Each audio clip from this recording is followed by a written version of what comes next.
OK, well, let's catch up now with the latest sports news, starting with the French League Cup and a bad night for Monaco. 10-man Monaco were knocked out of the League Cup semi-finals by Guingamp, losing 5-4 on penalties after the game ended in a 2-2 draw and Leonardo Jardim's first match back in charge. Strugglers Monaco went 2-0 up despite being one man early down, but Guingamp forced a shootout which was won by Marcus Coco's effort as they reached the final against either Strasbourg or Bordeaux in Lille on March the 30th. Newcastle United pulled off one of the shocks of the season as they beat Manchester City to hand Liverpool a huge Premier League title boost. Goals from Salomon Rondon, Matt Ritchie and Rafa Benitez's side a 2-1 win, meaning Liverpool have the chance to go 7 points clear at the top of the Premier League when they face Leicester tonight.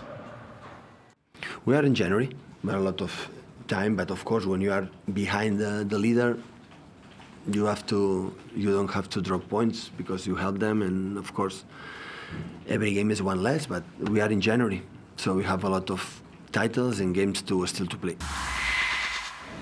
Ole Gunnar Solskjaer got a reality check as his 8-game winning run in all competitions as Manchester United interim manager was ended by Burnley in a 2-2 draw at Old Trafford. Fulham, who staged a remarkable comeback from 2-0 down to beat Brighton 4-2 at Craven Cottage, while bottom side Huddersfield Town slumped to a 1-0 home defeat by Everton. It was an emotional night in North London as Arsenal beat Cardiff City 2-1 at the Emirates. It was Cardiff's first game since a light aircraft carrying Cardiff's new signing Emiliano Sala went missing over the English Channel. The 28-year-old striker would have probably made his debut. Two captains, Sol Bamba and Mesut Ozil, placed bunches of daffodils on the pitch before kick-off as a mark of respect.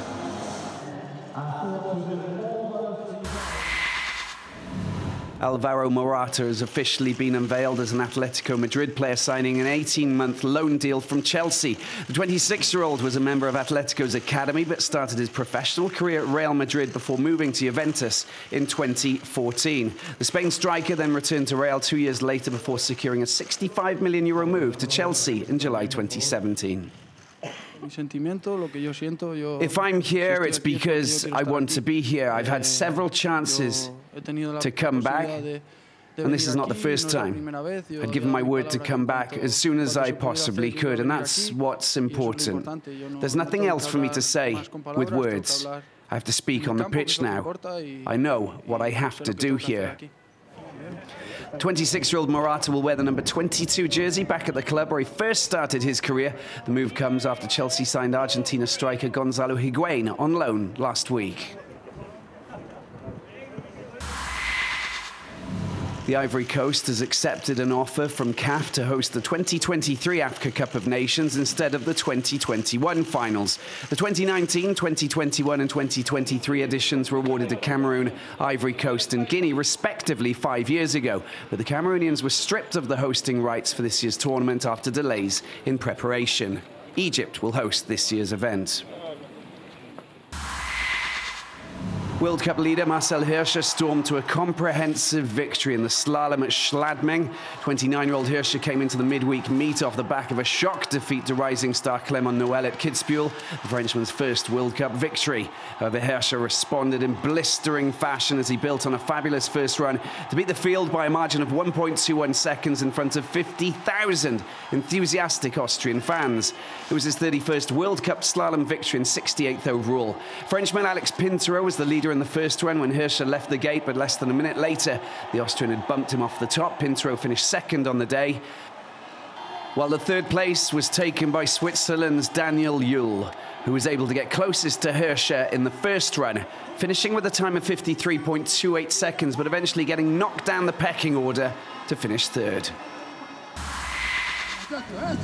Julien Alaphilippe produced a double victory on Tuesday as he won the time trial stage of the Vuelta San Juan, and with it he takes the overall lead in the general standings. The Frenchman riding for the Quick-Step team rode the perfect race around the 12-kilometre circuit, consolidating a great start to the season following victory in stage 1.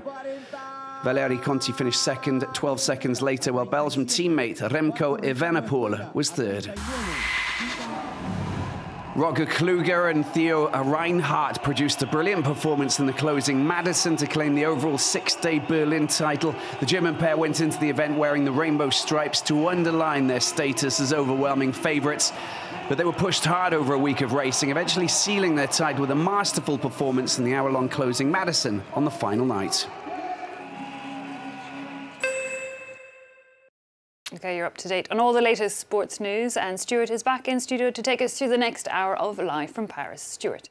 From much, Eve. Yes, we're going to talk to our correspondent very shortly in Brussels, Dave Keating, as the British Prime Minister Theresa May wins a mandate to go back to Brussels to renegotiate the Irish backstop part of the Brexit deal. But will the EU listen? We'll talk about it in just a moment.